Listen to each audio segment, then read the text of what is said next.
Just a little story about, well, maybe a little bit of inspiration. I showed up this morning, took 3 wrong turns, and ended up showing up at the door at the exact right time. So I am very glad to be here today and talk a little bit about Independence Incorporated, a little bit about our project, and a little bit about what we're all about. Independence Incorporated is a disability rights organization.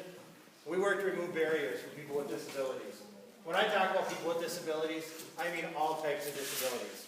One of the realities is we are an organization of people with disabilities, serving people with disabilities. So if you come into our office, you're going to see that we're really about the peer mentoring of helping each other out.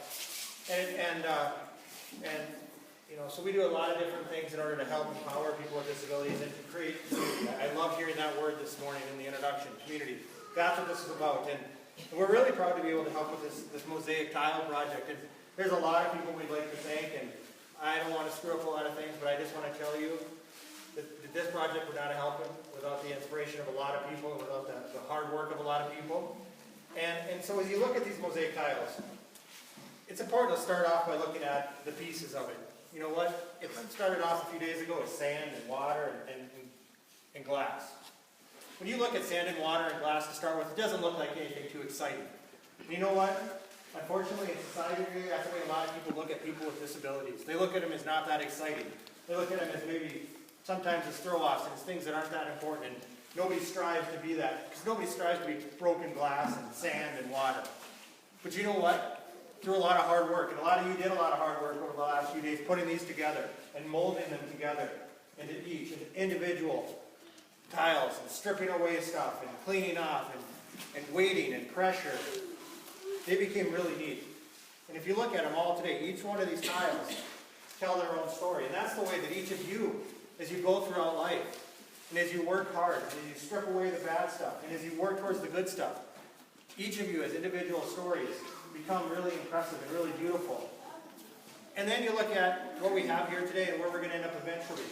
You see that when we all come together, we come together as a community, we come together as a group. We don't set each other aside. We don't say, oh, here's the person with a disability over here, and here's the person with this type of disability over here, and another type of disability over here, and the non-disabled folks over here, and that doesn't work. So we bring them all together, and we put them together, and we form this community. And when we form this community, it's even more beautiful that we are all individually. And so that's what the symbolism of this project is. So as you go forward from your camp, remember the community that was formed here, and form communities off in your own, where you live. Form communities amongst each other, and support each other, and be there for each other. And that's how we affect change. Because when we do that, we make life better for all of us. All of us people with disabilities. That's how we do that, as we work together to do that. So I want to thank all of our partners. I want to thank each of you for participating. And I want to challenge you all that as you leave here, don't break up the community. Keep this community together, support each other, and go on and change the world for people with disabilities. So thank you very much for having me here today.